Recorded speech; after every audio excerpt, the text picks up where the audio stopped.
কিরে, তোদের সব খবর কি? মারা আজকাল তো পাত্তাই নেই তোদের। হ্যাঁ হ্যাঁ, এখন পাত্তা দেবে না ওরা আমাদেরকে। না রে ভাই, ওরকম কোনো ব্যাপার নাই। বল বল, খবর কি বল তারপরে। খবর কি হবে, কদিন চোরের উৎপাত খুব বেড়েছে, শুনেছিস? চোরের উৎপাত? চোরের উৎপাত না এলে ওরা, এই কদিন ভূতের উৎপাত বেড়েছে প্রচুর। ভূতের উৎপাত বেড়েছে? কেন রে ভাই, তুই কি আবার ভূত ভূত দেখতে পেলি? হ্যাঁ হ্যাঁ, একদিন আমি পায়খানা যাচ্ছি, যে পায়খানার বালতিটায় জল ভরে পায়খানার বালতিটা নিয়ে গেলাম, দিয়ে পায়খানার কাছে যেই দাঁড়ালাম দেখলাম পায়খানার দরজাটা আপনিই খুলে গেল। দিয়ে মনে মনে ভাবছি যে ভালোই হলো, এক হাতে বিড়িয়ার লাইটার ছিল আর এক হাতে বালতিটা ছিল, খুলে গেছে। দিয়ে আর কি করবো, চুপচাপ ঢুকে গেলাম ভেতরে। ভূতরাও মারা এত ভালো হয় জানতাম না তো আগে। ভালো নাই রে ভাই, আমাকে খুব জ্বালাতন করেছে, সারা হাগতেও দিইনি আমাকে। জ্বালাতন করেছিল? জ্বালাতন করেছিল মানে কি হয়েছিল কেসটা, একটু বল খুলে শুনি। দিয়ে ওরা হাঁটতে বসেছি আর দেখছি বাইরে থেকে ঠোকা মারছে। বাইরে গিয়ে দেখি কেউ নেই, আবার এসে পায়খানায় বসলাম, আবার দেখছি যে ঠোকা মারছে। আবার বাইরে গিয়ে দেখছি কেউ নেই, আবার এসে বসলাম। তারপর আবার যখন ঠোকা মারছে, আমি আর লেওড়া বেরোয়নি পায়খানা থেকে, যে ঠোকা মারছিস মার বলা। দিকে তারপর কি হলো? দিয়ে বাইরে থেকে বলছে, রতন তুই বাড়া কি খাস, তোর গুয়ের এত গ্যাস কেন, তুই যখন পায়খানায় আসিস আমরা আর এখানে কেউ টিকতে পারি না। ঠিকই তো বলেছে না ওরা, ভূতটা ভুল কিছু বলিনি।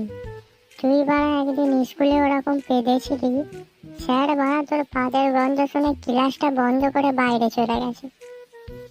মজা নিচ্ছিস বাড়া, ওই জন্য লেওড়া তোদেরকে কিছু বলি না আমি। মজা নেইনি বাড়া, ঠিকই বলেছে। তুই কাল থেকে আর আমাদের তিনজনের কাছে বসবি না বাড়া, লাস্টে বেঞ্চে গিয়ে বসবি।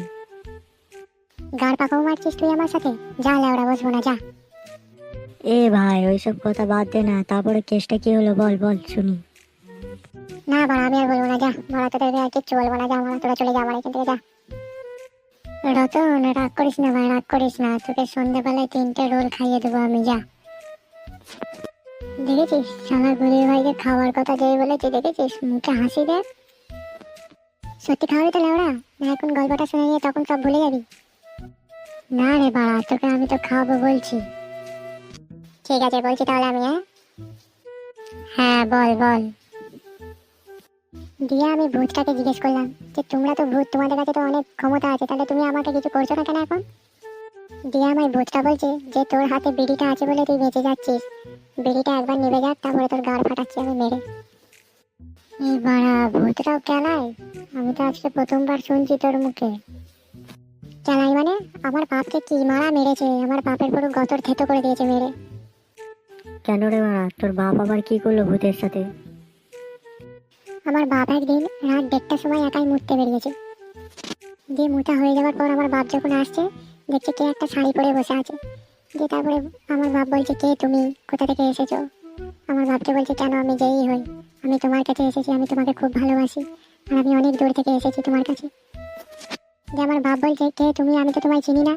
দিয়ে আমার বাপকে তখন বলছে, তোমাকে চিনতে হবে না সোনা, তুমি আমার পিছু পিছু এসো, ওইখানে একটা ঘর আছে, আমরা দুজন মিলে একটু রোম্যান্স করবো, দিয়ে আবার তুমি বাড়ি চলে যাবে। দিয়ে আমার বাপ তখন হয়ে গেছে, শালা পেছু পেছু চলে গেছে আমার বাপ। ওর যেই ঘরের ভেতর ঢুকিয়েছে, সাতটা ভাঙা কেলিয়েছে আমার বাপকে, চোখ মুখ কালো করে দিয়েছে কেলিয়ে। কি বলছিস রে ওরা, ভূতরাও এরম কেলাই? কেলাই মানে আমার বাপ ভাড়া 3-4 দিন উঠতে পারিনি, এমন কেলিয়েছে আমার বাপকে। খবরদার কোনো মেয়ে ছেলে ডাকলে পিছু পিছু চলে যাস না তোরাও, তোদেরও নাহলে এরকম সাটা ভাঙা কেলাবে। তাই তো রে বাড়া, ভূতগুলো তো হেভি হারামি। এরম সুন্দর সুন্দর মেয়ে এসে যে ছেলেগুলোকে ডেকে এইভাবে খেলাচ্ছে। কেলাচ্ছে মানে শুধু কেলাচ্ছে, চোখ মুখ কালো করে দিচ্ছে মারা কেলিয়ে। আমার বাপের কোমরে এখন আমার মা শাড়ি দেয় জানিস। তাহলে চো রতন, একদিন বাবুদার বাগানে এক রাত কাটানো যাক 4 জনে মিলে। না বাড়া, আমি যাচ্ছি না। আমাকে যেই দিন ওরকম ভূতটা বলেছে তোর মেরে গাড় ফাটাচ্ছি বেরো একবার, সেই দিন আমার বিচি দুটো শুকিয়ে পড়ে সুপুরির মতন হয়ে গেছিল। আমিও যাচ্ছি না রে ভাই ভূতের কেলানি খেতে। আরে চো না ভাই, তুই অত ভয় পাচ্ছিস কেন? আমরা তো 4 জন আছি, ভূতটার মেরে গাঁড় ভেঙে দেবো। বাল চিকতে পারে না ও, কিনা আবার ভূতের মেরে গাঁড় ফাটিয়ে দেবে। চল, সবাই মিলে যখন বলছিস চল। সবাই এক একটা অস্ত্র নিয়ে নিবি নিজের নিজের কাছে, ঠিক আছে? হ্যাঁ হ্যাঁ ঠিক ঠিক আছে, আছে, ঠিক আছে। ঠিক আছে। তাহলে এই আমাদের কথা রইলো, কালকে ঠিক আমরা 10টার দিক করে বেরোবো চারজনা। ওকে? আর ল্যাওড়া তো রোকে, আমার এখনই বিচি দুটো শুকিয়ে গেছে ভয়। মলাই কিছু হবে না তো ভাই? আমার বাপের মতন চালাবে না তো আমাদের চারজনাকেও? সে কাল গেলেই ওটা বোঝা যাবে কি হচ্ছে না হচ্ছে। পদ মারিয়েছে, এ তো কোনো গ্যারান্টিও দিচ্ছে না যে হ্যাঁ কাল আমরা বেঁচে ফিরে আসবো। তাহলে আমরা সবাই রেডি, কাল আমরা ঠিক 10টার সময় বেরোচ্ছি, ঠিক আছে? তাহলে বন্ধুরা, আমাদের দ্বিতীয় পার্টটা দেখার জন্য আমাদের ফান্টু বঙ্গ চ্যানেলটাকে সাবস্ক্রাইব করুন, লাইক করুন, শেয়ার করুন অ্যান্ড কমেন্ট করুন।